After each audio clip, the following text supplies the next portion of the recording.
everybody. Just the perfect size crowd, not too big to make me nervous. So some of the things we're going to kind of talk about tonight mainly are going to focus around how to acquire the images that you would then, in the next week's presentation, would edit together and create your masterpiece or your art. Because last week, like we covered, it's a science as well as much as an art.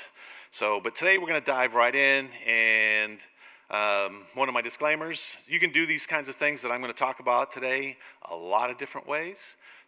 I'm going to try and share several of the ways, but I'm going to present to you the way I use it mainly, because just over time it's worked itself out for how I can do it the easiest and get the best results. So let's talk about cameras. You can use DSLR cameras with lenses as well to do this kind of stuff, but you want to have tracking, but there are also dedicated astrocams, like the little red guy over on the side there. The difference between the DSLR and the astrocam is mainly convenience and ability to control the camera by itself. So they both can be connected to telescopes, not a problem at all, but the DSLR cameras have all their software, everything built into them to where you can easily just control them right there. There are ways to control via computer as well if you need to automate this process, but mostly, they're built as a standalone device. Whereas dedicated astrocams do need a software front end of some sort to manage how they operate. The advantages of a dedicated astrocam is they tend to be cooler. You can get a cooler, let me try to phrase this right. They have air conditioning built in. What it is the chips on cameras, noise that they can produce is usually heat related. So astrocams have a cooler built on them, and you'll see the fans and the fins on them, but there's actually a device inside there that is cooling the chip down to minus 20 to minus 30 degrees below the ambient temperature of where you're at. What this does is reduce the noise that chip is going to output dramatically. So that's the main advantage between them and DSLRs, is this reduction in noise. And also they're very specifically built to screw onto telescopes and all the adapters and all the different accessories that you'd want to use. Both of our astrocams come in both one-shot color as well as mono-sensor cameras. So the one-shot color has a convenience to it. Has a Bayer matrix that's layered over the chip that gives you your color, just like a normal DSLR. But the mono-sensor doesn't have any of that on it, and it receives 100% of the light unless you filter it in front of it, which you're going to want to do if you're going to create color anyways. So it's basically in how they capture and interpret the light, which also in turn affects the resolution and the image quality. So as you kind of see here, the monochrome sensor, the whole thing is there for the light, all the luminance at each pixel without filtering anything for color. This means that every pixel receives the light information across the entire visible spectrum. Since each pixel of the monosensor captures 100% of the light that hits it, the sensor spatial resolution is fully utilized. The image is effectively sharper because there is no interpolation of the color data. Higher resolution for the same number of pixels, basically, and better sensitivity to light, which results in less noise and better low light performance. More precise details, making it ideal for scientific, industrial, and black and white photography applications. But the sensor with the Bayer matrix captures the color information by applying the color filter array, or the CFA, over the top of the pixels. Each pixel is filtered to record only one of three primary colors, the red, green, or the blue. And you're stuck with that. That's exactly what you're going to record there. The Bayer pattern typically has twice as many green pixels as red or blue due to the human eye's greater sensitivity to the green.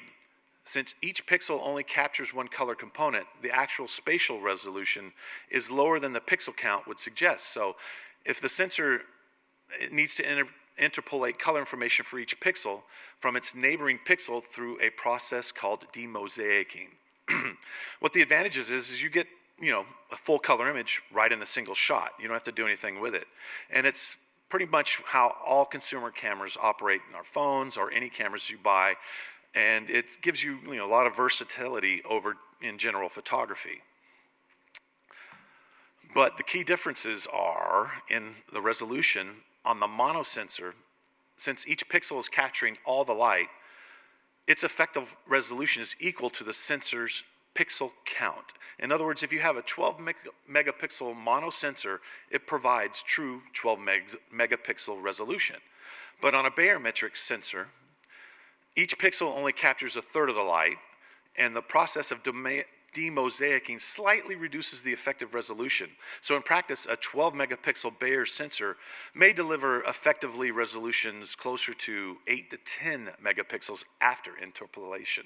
So you still get the same size image, but it may not carry some of the same detail within each pixel because it's averaging 4 pixels to make 1.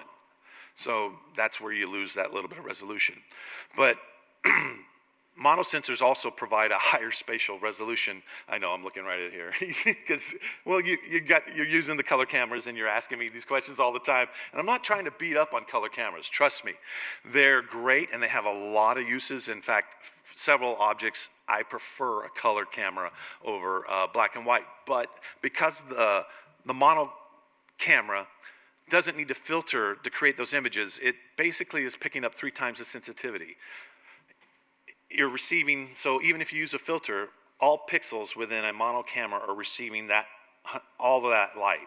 Whereas in a Bayer matrix, every pixel, as I've explained, I'm probably getting redundant here. Huh? I do, but it depends on the object.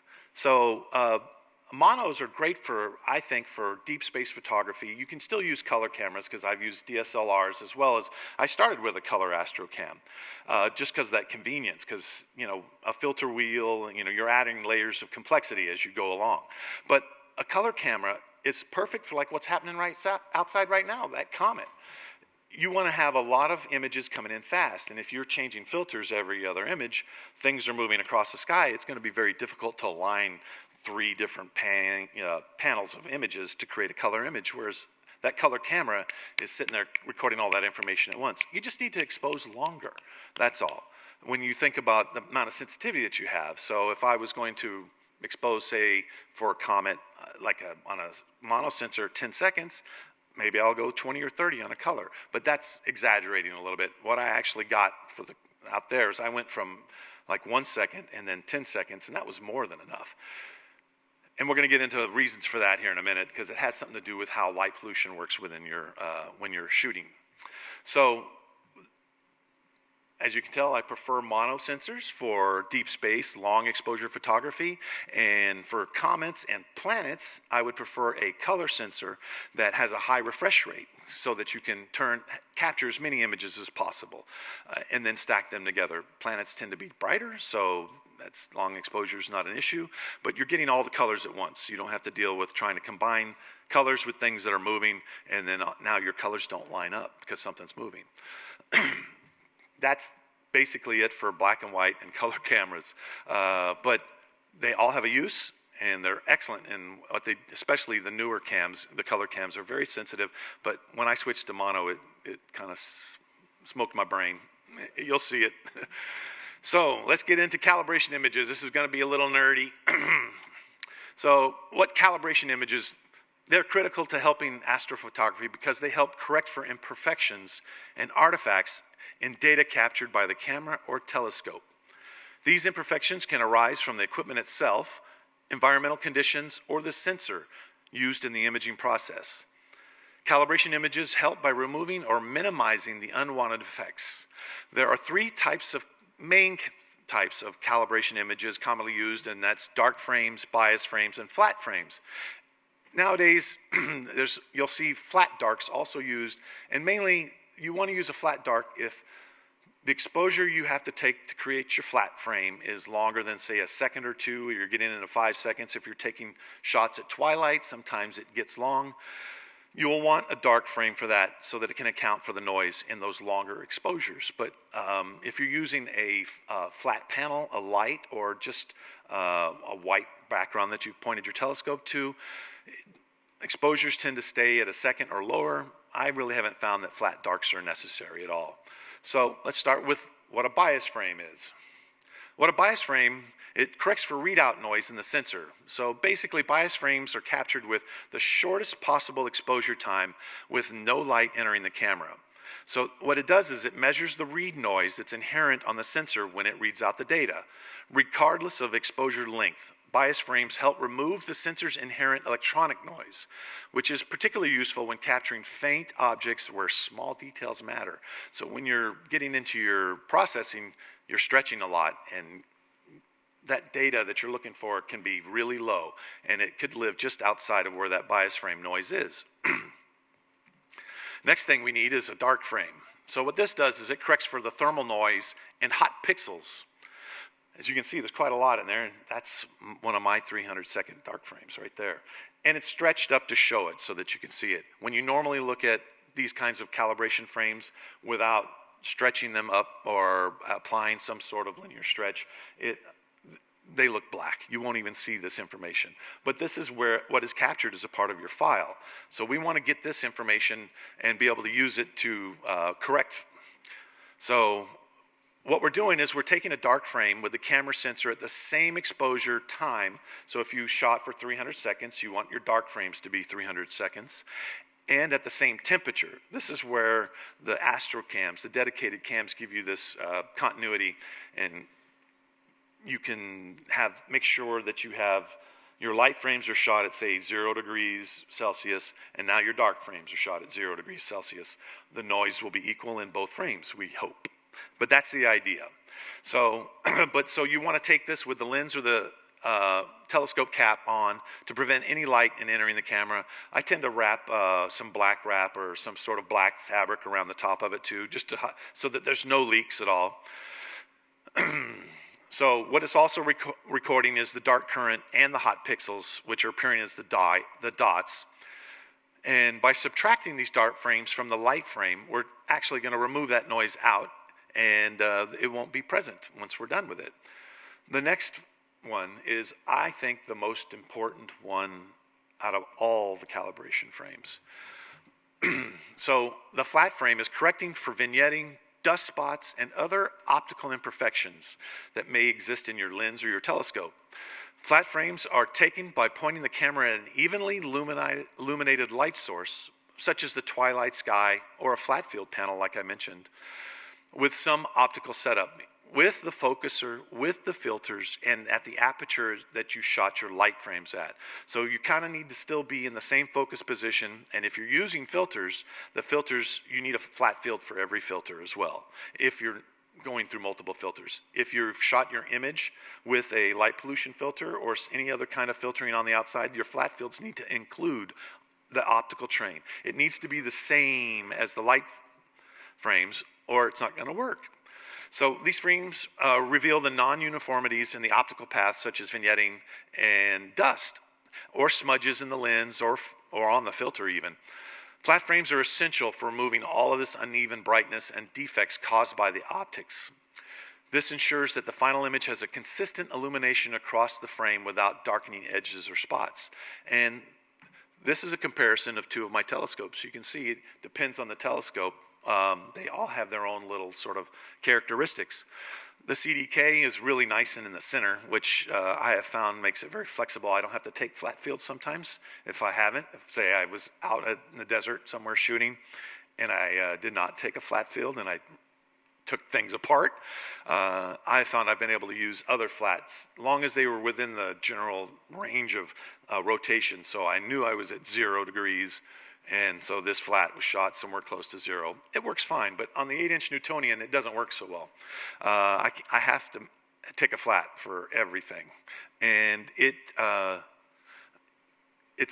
need to do it. Trust me, it helps enormously, especially that flat. And when we get into the processing, you'll see why. Calibration frames significantly reduce the unwanted noise in the artifacts in that final image. So by correcting for all these things, it allows the actual light from the stars, nebula, and galaxy and other objects to be more accurately captured. And the correction provided is creates a more faithful representation of the celestial scene. Next up, let's compose some shots, figure out what we want to shoot. One of my favorite pieces of software is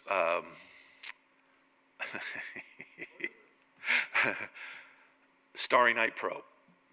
So the reason I like it, and I've been using it for a lot of years, is it lets you input your camera information and your lens or telescope information, and it will put together what your field of view is for that device. And so, like for my Newtonian, that right there is the field of view at 0 degrees of where triangulum M33 would be tonight. So one of the things though is I kind of, 0 doesn't look that great to me. You know, it's kind of off, weird. So what I want to do is I want to know, where do I need to turn the telescope camera to figure out how I want to frame it. And this is one of the reasons I like Starry Night Pro. I can just grab it and kind of spin it around. And well, if I want the galaxy perfectly flat, it's around 110 degrees. But 110 degrees is hard to find if you don't have a way that's notated. But 0 and 90 are pretty easy. You know, those are right angles. So at 90 degrees, I'm pretty happy with that. I like the way that looks. So thinking of that, I'll use that later. One of the things we need to do then is we also need to track the sky. And it's essential for astronomers and astrophotographers to keep the celestial objects in the field of view as Earth rotates. The two most common types of mounts for star tracking are equatorial mounts and alt-azimuth mounts. Each has its own way of following the motion of the stars across the sky. On the alt-azimuth mount, this mount has two axes of movement: attitude, which is the up and down, and azimuth, which is left and right as it spins around. Imagine it like a camera tripod that allows you to pan horizontally and tilt vertically. You can manually or automatically adjust the altitude and the azimuth to keep an object in view as Earth rotates, but for tracking celestial objects, the mount must move across both axes simultaneously. So as the sky is moving, it's got to track left and right, and it's going to also pull the telescope up and down to try to keep the object in view. So the advantages are it's more compact, and it's great for viewing terrestrial stuff, and it's usually less expensive. You can find some less expensive mounts. Not ideal for long exposure photography because the two-axis motion can cause field rotation, and what that is tough to describe. So you're centered on an object, and as you track it through the sky, because you're not following the sky's movement naturally, it's going to rotate like this in your viewfinder. It just spins around. And so they do make devices, if you want to use a mount like this, that will take that rotation out. It will move the camera. Or you can take this and get a wedge and tilt that whole device on its side and cause its azimuth area to become a right ascension, so you can track the Earth. So you can upgrade these kinds of mounts to be more flexible for astrophotography, but as they come out of the box, it's probably not the best thing for astrophotography, but they are great for visual observation and other things. Make it just easier to operate. The German equatorial mounts, these mounts are tilted so that one axis, the right ascension, aligns with Earth's rotational axis.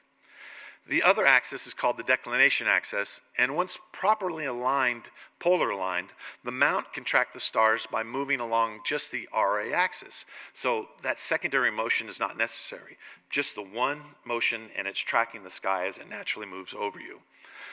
This is more efficient for celestial tracking as well as for astrophotography, and because of this, it's ideal for astrophotography.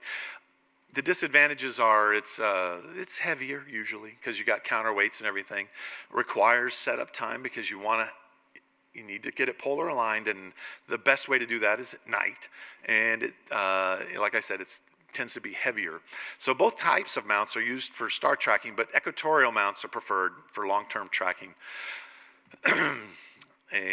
So that's kind of that. Tonight, we're going to get a chance to, after we're done, we're going to go out to the deck, and you're going to see some of this stuff demonstrated. And so the next thing we got to figure out is how to focus your telescope. One way, so the ideal thing to get your focus is we're focusing to infinity. And that doesn't just mean all the way to the end, because infinity is a particular spot in the focal plane. And when you get to it, you can go past it and it will get soft. So how you would normally, without some of these tools, focus is you have to do it by eye. Either you're sticking in an eyepiece, getting it focused, and then your camera's parfocal and you drop it in. But it's gonna change. The other thing is you can turn on your camera and begin looking at it, taking pictures, and you just want to get the star as small as you can. And that's just using your eyes how to figure out focus. When I first got a Bahtinov mask, it was sort of a breakthrough moment because I had been chasing focus for, I don't know, I had so many imaging sessions ruined because all of a sudden you get in that night and the next morning you're looking at the imagery and you're like, oh, everything's soft. And it doesn't take much to miss focus. It's real easy. It's the easiest thing to do is miss focus. So with a Bahtinov mask, it's really a much simpler process. So you would put the mask over your telescope, and they make these, they're not expensive, $20 to $30. You can even print them with your 3D printer if you got one. But you would put this over the optics of your telescope, and if you're out of focus, you can see that center diffraction spike is not in the right spot. On the right, you can see how it all sort of symmetrically lines up. That's in focus. That'll tell you that's in focus. It's groundbreaking because it's very minute movements of a telescope focuser that moves those lines around. It's really surprising how accurate that is. The problem is, though, is now you've removed it, you started taking pictures, and you've gone away, and the temperature changed. And that temperature change is going to change your focus. So you have to repeat this process through the night, return to the telescope, checking it to make sure that you're staying in focus as you go. The way to fix that is to utilize the stepper motor. And so what this is you're watching is this is how a stepper motor works. First, it takes the telescope and pushes it out of focus. And then it measures the size of the stars. And then it's going to move the focuser motor in the direction, returning it back towards focus until it goes past your focus point and the stars begin getting bigger. So that U-shape you see is the curve of how the stars are changing sizes. So as it gets to the bottom, that's the smallest size, and you can see a little dot gets left behind, and that's its guess where focus is. And so you do this, and this is about a 2-minute process. And once you do that, it returns back to the center spot. I'm just having this loop so you can see it. And that will be your focus point. Really convenient. Especially, you can tell software that's running these things to keep an eye on it. And if temperature drops by a certain number, you can tell it to then force a focus. Or like I do, it's monitoring the star sizes of when it's in focus. If star size changes by 5%, I force it to do an autofocus. So that's coming up later in how to sequence sessions. But a stepper motor for autofocus, once you've got it set up and running, it's the best thing since sliced bread. Trust me, you'll see it immediately. The results of your entire night is in focus the whole time, and it's awesome. So the next thing we got to learn how to do, though, is we need to be able to polar line. And why is that important? Well, we kind of talked about that a moment ago, and so that our equatorial mount can track the sky. And so what this involves is aligning the mount's right ascension axis with the Earth's rotational axis. That way the telescope can follow the stars with only one motor. And to set that up, you need to put your mount in a nice little stable spot and hopefully it's on level ground, or you level the mount by adjusting the lengths of its legs. And then you want to point that RA axis, usually if the scope's sitting right on the top, it's right in line with where the telescope is, as best you can towards the north, just by either seeing the star or using a compass, and you get it roughed in. And then you want to adjust the latitude to the scale to match your observing location's latitude. So we're 33 degrees, I believe, here, somewhere around there. So you set it up to 30 degrees, point it up, and that's going to kind of roughly get you pointed at Polaris. There are several tools that can help you do this. Once you get close, a polar scope is a specialized telescope that's built into the RA axis of some mounts, and sometimes you can add it to it. This is what we used to use the majority of the time to be able to get our telescopes polar aligned. They're a little complex to use. You have to understand how to adjust it, because if you were here last time, you remember Polaris doesn't sit in the center of the celestial North Pole. It rotates around the outside of it. And so depending on the time of day and what day of the year and where you are, it's going to be in a different spot. So on that polar scope was a couple of knobs you would turn to line up, like, oh, today's, here we are, it's October and it's hour 22 and I am 9 degrees west of the 33 degree, blah, blah, an offset so that you know how far away you are from that 30-degree meridian, because we're not exactly on it. We're between it, the 33 and the 34. And so once you've got that set, then it's got a little spot. You look through it, you put Polaris in that spot, and you're pretty good. But since electronic polar scopes have come along like iPolar and PoleMaster, it's really gotten a whole lot simpler. What that is it's a dedicated little camera that sits on your mount, and they're a couple $100, and they come with the software, but they make it really simple. And once again, you're roughed in, pointed north, and then what you would do is you'd grab your mount, move it one spot, and this camera is sitting attached to your mount. And a lot of times they have adapters so it'll attach right at the center of it so that it rotates evenly. Some of them, it doesn't have to be there. It actually doesn't even need to see Polaris. What it's going to do is you put your mount, you rotate it so that it's pointing in one direction at the sky, and its software will take a picture, and it uses a technique called plate solving. I described that last week as a way the computer uses math to figure out what stars it's looking at. It has a database it refers to. So when it plate solves, it figures out what stars are in its field of view on that first image. And then you would rotate your mount to about 10-15 degrees and then tell it to take another calibration image.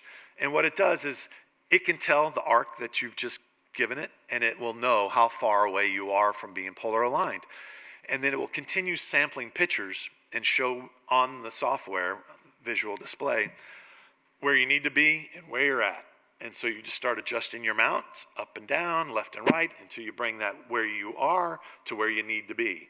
And as you get closer, it refines the image so that you can see how close you are, and you can make finer adjustments. They're awesome. I love it. First time I got one, it changed my setup time from about 45 minutes down to 10, because this made it so much easier to get as close to you needed to be for astrophotography. Since then, they've kind of some software tools have come out as well. SharpCap, Nina, and PhD also have polar alignment. I would say plugins is probably a way to put it.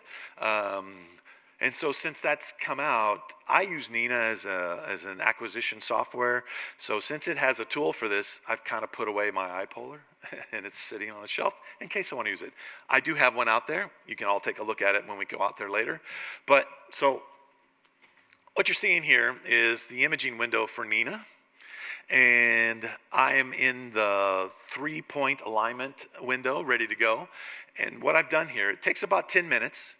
But I've sped it up really fast. So I'm going to tell you kind of what you're going to see first, because it goes by really fast. First thing it does is Nina will take the telescope and drive it to 3 different positions and take pictures and plate solve them to figure out your error that you are at, what your polar error is. Then it will display those error numbers below. And then you just start figuring out which direction that means and start moving it.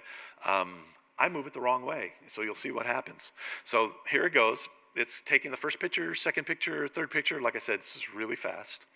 I'm 38 minutes off. Uh-oh. So I moved the telescope. Oh, now I'm 4 hours off. Whoops. Way off. So you just kind of, and what I'm doing here is, because I'm so far away, I'm not just making the adjustments. I'm grabbing the whole mount and moving it 6 inches, 5 inches, till I get close. And once I get close, I run the routine again, so that I can confirm that I'm close. Now, what can happen here is you start bouncing around, because most of the mounts mechanically are a little sloppy at this section. So especially on the Alt-Az direction, you can overcorrect. And I did that many times here, to where the point the software said, you've done this too long now, you need to resample, because it's 2 minutes, 3 minutes later. So here we go again on my last iteration of the 3-polar alignment, and you kind of see how I'm getting close, and you know what? 0.9 arc minutes is pretty good. So I'll buy that. Now, these software tools, they're not 100% accurate. They get close. They really get close. But I have found, so like sometimes I'll set this and I'm this close to polar alignment. Then I'll open up the utility inside PhD, which is another piece of software that we're going to see in a second, and have it check it. And sometimes I'm better, sometimes I'm worse. But I'm usually within an arc minute-ish of being where I need to be.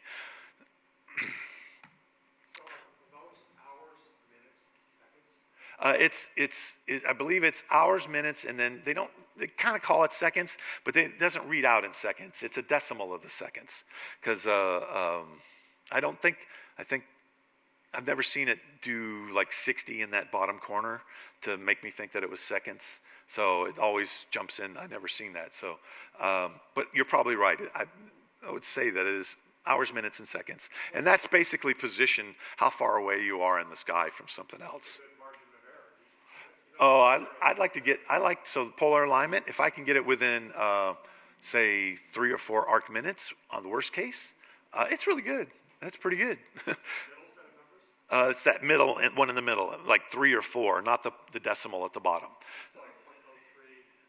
So it would be, let me see if I can back up and show you here a little bit. Let's see if it'll zoom through it again real fast. So the 3 decimal points, the first one's hours, it's at 0 there, 38 minutes, seconds. So if I can get that below 10 seconds, that's outstanding. If I'm a minute or 2, I'll live with that. Sometimes I've had this software report to me that I was less than 10 seconds of error, but then I check it and I'm 2 minutes. But then I go back and I double check in another spot and it says I'm only a minute. So it's really, they're not perfect. They're just getting you close.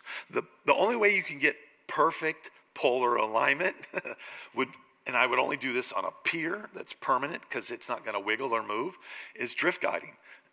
Take several hours in a night and you just point your telescope in the sky, and when the star's moving, you then make adjustments till it don't move anymore.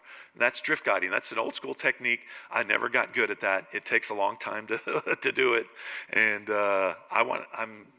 I'm impatient. I wanted to go, so I found other ways.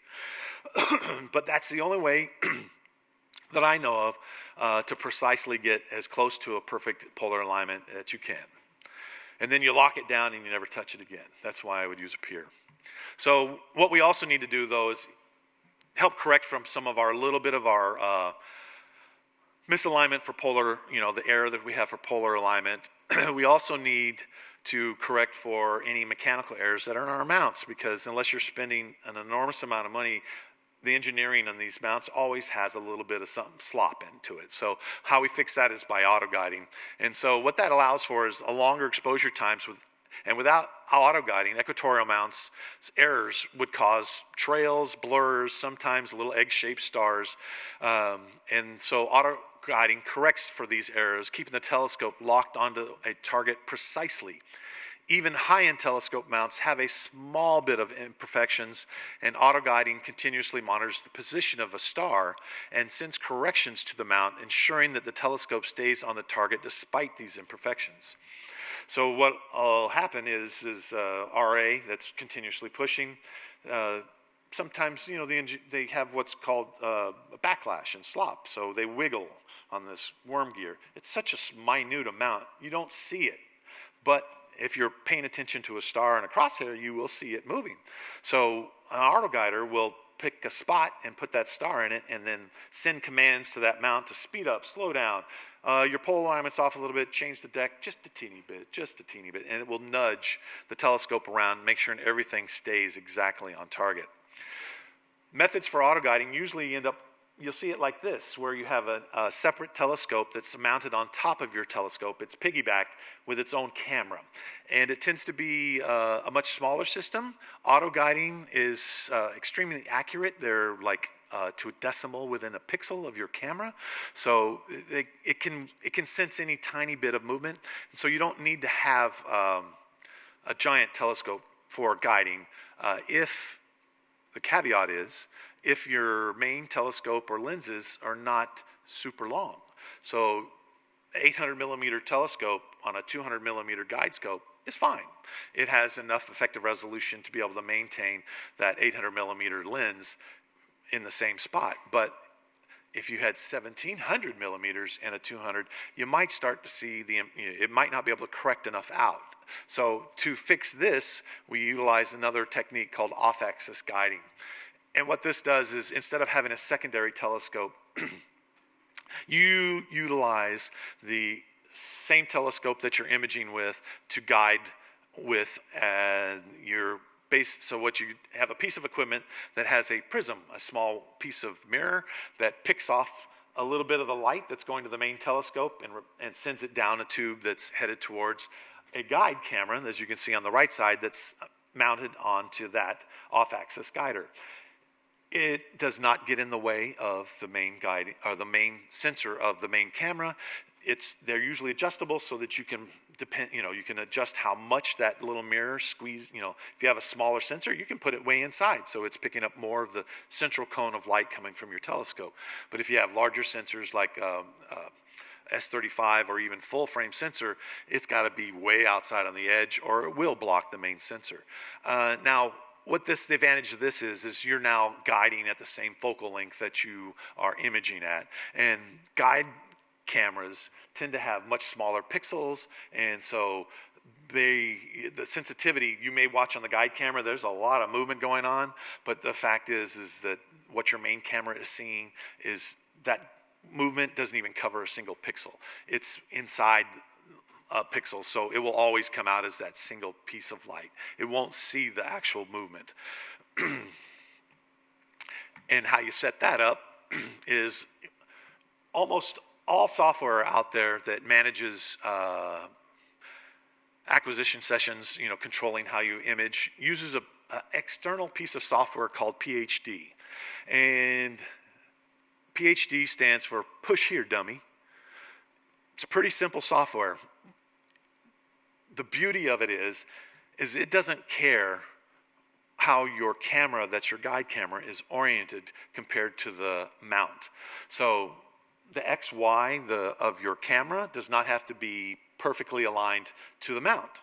So what it does is when you first start up PhD and it's looking at the stars, it wants to calibrate itself. So it moves your telescope purposely in the RA axis and then back, and then in the deck axis, forward and back. And so that tells it the XY of where your camera's pointing. So it will know that if something's happening in the RA that's pushing the camera the wrong way, it knows where to push back at. So once you have it calibrated, you just lock onto a star and it goes. And so you can kind of see how it's set up there. My off-axis guider is way on the outside of the light cone of my telescope. That's why my stars in the off-axis guider look sort of like egg-shaped. It's because they're outside of the prime section of the optics. And so, but long as I still get a nice cone, solid light, it doesn't matter the shape to the guider. The shape matters more on your main camera. So once you got your guiding going, you're ready to start capturing some images. So how do you control an imaging session? Well, there's quite a few pieces of software out there that let you do it. These Astrophotography tool, APT, Nina, and Sequence Generator Pro are kind of the top ones in there. I've used Sequence Generator Pro in the past. I loved it. It's a great piece of software. It's commercial. Nina, it's very full-featured as well. It's free. Or Donateware. It's open source, so it's available to use out there, and it's just as compatible with everything. And I have never used APT, unfortunately, but I know a lot of people that do. It's very popular, and they all basically do the same thing, but they may do it a little differently, each one just a little bit differently. Idea of a sequencing of what you want to do and for device control is, here's APT. You can kind of see some of its controls.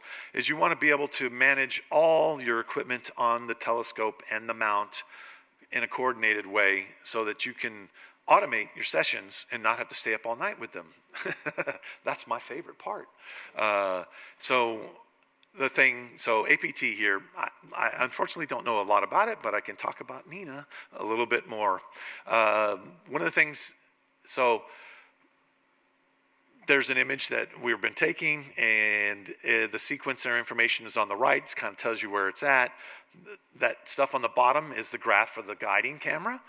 PhD will report this information over to Nina, as well as Sequencer Generator Pro and APT, I'm sure. So you can monitor your guiding as you're watching your images go by. I can control the focuser from here. I can control my filter wheels. I can control the telescope. I can control the camera. Everything can be controlled from this spot. In fact, it controls things I don't have. It'll control the dome. It'll control heaters. It'll control weather devices that are watching the sky. And all these softwares, the high-end, those first three ones I talk about, they're equally featured in that respect. They all can do that much. So they're Sequencer Generator Pro, very similar. Interface here, you can see, you can just kind of, I'm going to take light frames, if I'm going to use a filter, if I want to put a suffix, how long, the bins, how many of them I want to shoot, and then go. And it will connect everything up and take off. And there are other software, some of those others that we were on that list, like Nebulosity and stuff, that's camera control only. So it wouldn't, you'd have to have PhD and then use maybe your mounts controls to manage everything. It won't automatically go to places. What these first three software packages can do is you tell it where you want it to go, what you want to take a picture of it. It goes to where it thinks that is. It takes a picture, plate solves. The miracle of plate solving. It knows if it's centered or not. If it isn't, it will move the telescope around and then plate solve again until it's got it. And then once it knows it's there, it will then start up automatically, go over and start up your guiding software, tell it to start guiding. And then when the guider's settled for 5-10 seconds, it'll report back, and then it'll start taking your long exposure image for a filter, or if it's a color camera, just start taking images. It will then, and there's a myriad of things you can tell it to do as you go through it. These pieces of software do a lot, and there is an enormous amount of resources online that can teach you how to do all those things. I found with Nina, so I used Sequencer Generator Pro, this one, for many years. And I was very happy with it, but I just thought I want to try something else. So I went ahead and tried Nina. And I found there was a YouTube channel called Patriot Astro. And he has an enormous, everything you could have ever imagined, more than I ever imagined. But I watched him and over time learned. He even offered downloadable sequences that you can use. I downloaded one and then started modifying it, so I didn't have to figure it all out. He sort of got me off the ground. But then as you're working with it over time, you start to understand some of the extra features you can do and take advantage of when you're automating sequences like this. So now that we're ready to take pictures, something we got to consider when we go to take our pictures are light pollution.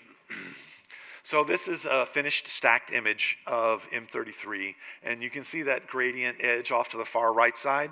That was caused by light pollution from Palm Desert, California. So there's no number of ways that you can kind of work with light pollution. And to reduce its effects, I've not found a way to completely remove it, but the best way to not have light pollution is to go shoot someplace dark.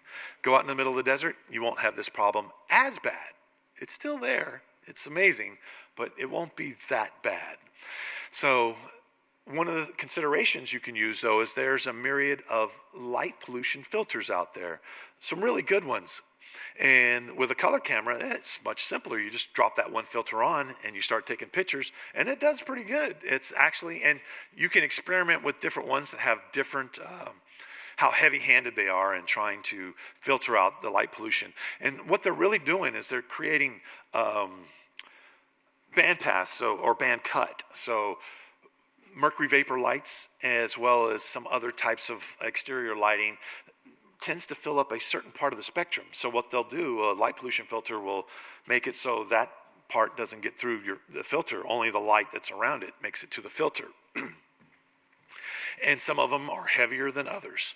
I have tried this with filtering multiple, so like I use multiple filters to create my RGB images, and I will take a light pollution filter and put it at the end of the whole train, the optic train, and sometimes use it. I've hit reflection issues, so I've stopped doing that, but this is what I have to deal with. But thankfully, post-processing can do a lot. It's not perfect, but I sure can remove a lot of that gradient out of there using a tool that I use called PixInsight. Has several functions. One of them is called dynamic background extraction, and I combine that with another one that's called Graxpert, which is dynamic background extraction, tries to figure out what's the signal of the image and what is light pollution. And it has a kind of a funny way you make adjustments. We'll get into that next week, and you'll see how I whittle it down to find what's the best use for it. And then there tends to always still be a little bit left. It never goes away. And Graxpert is another way. It's just a gradient removal tool, and these are part of the software. You don't have to buy anything extra from them. Graxpert is actually a standalone application too. So if you're using other methods like Lightroom or Photoshop or whatever, and it will help flatten your image out from light pollution issues. You do need to do a little bit of getting some of that background though by itself, because I have found if you don't do that first, Graxpert will just take and even the light pollution out, and so it still creates a color problem. But it does certainly help when you just have small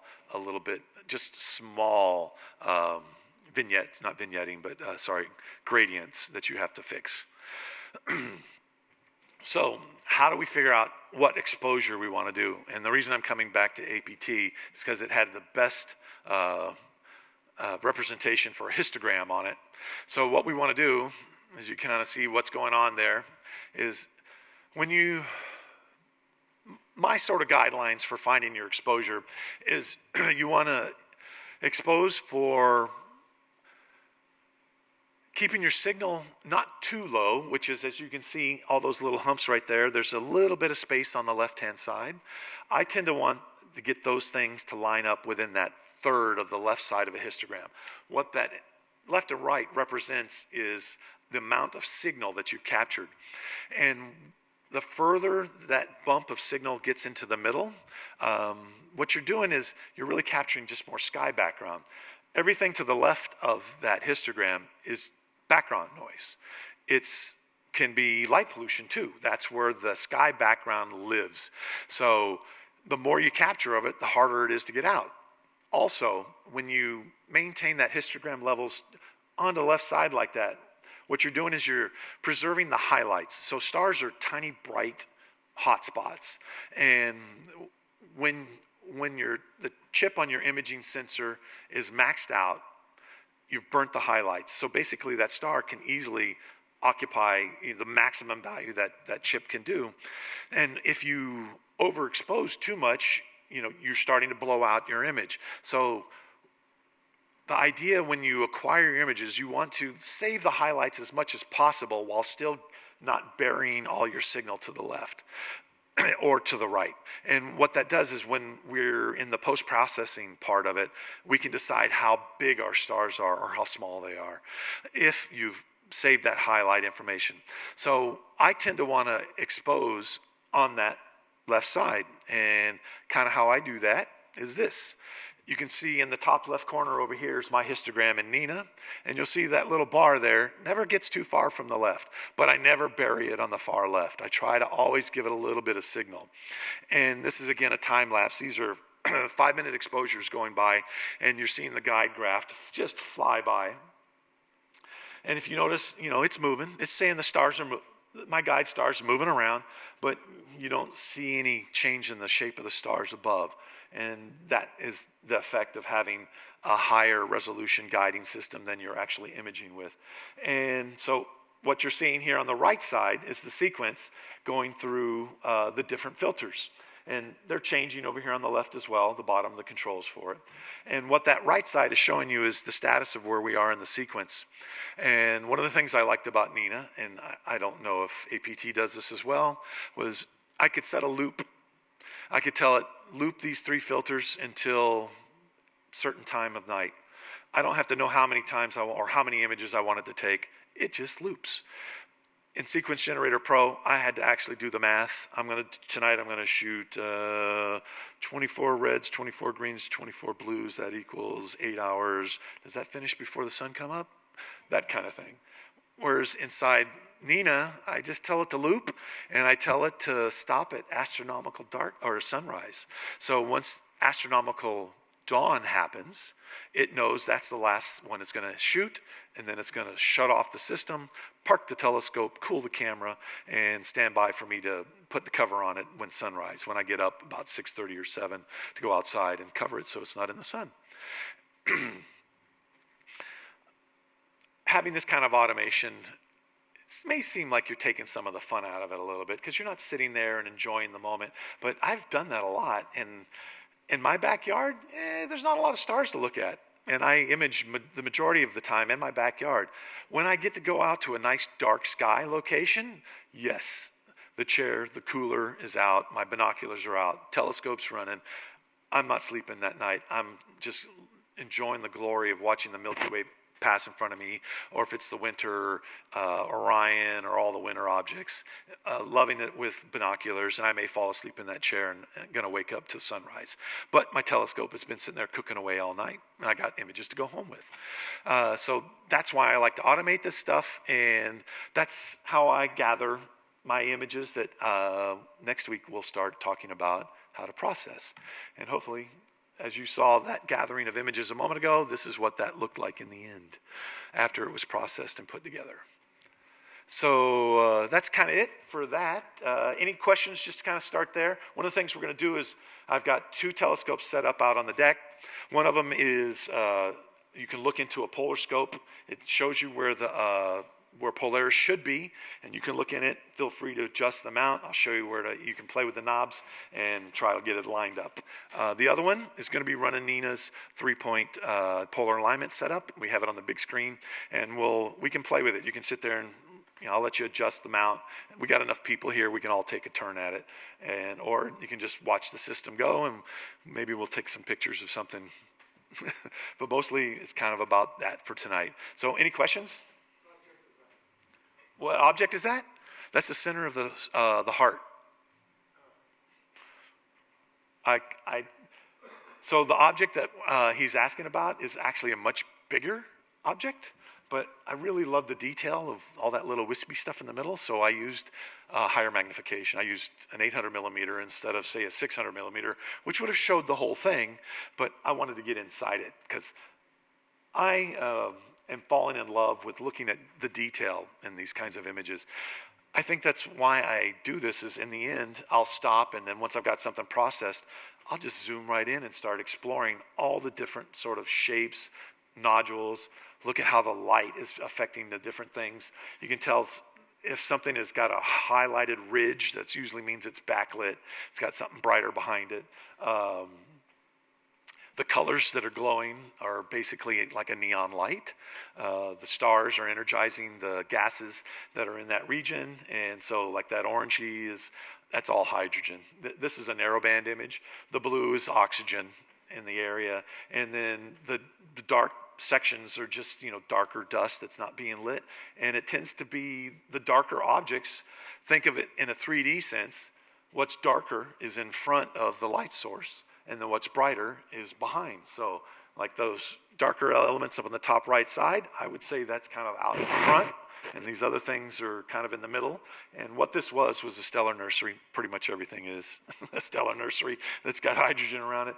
And all these stars have fired up, and their solar wind and the radiation they're pumping out is causing the gases to glow and also pushing all the dust away. Then that reveals the insides of the cocoon where they were born.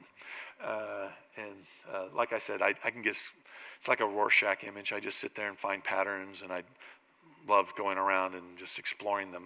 And I don't know, I am definitely hooked. I don't think I could stop this.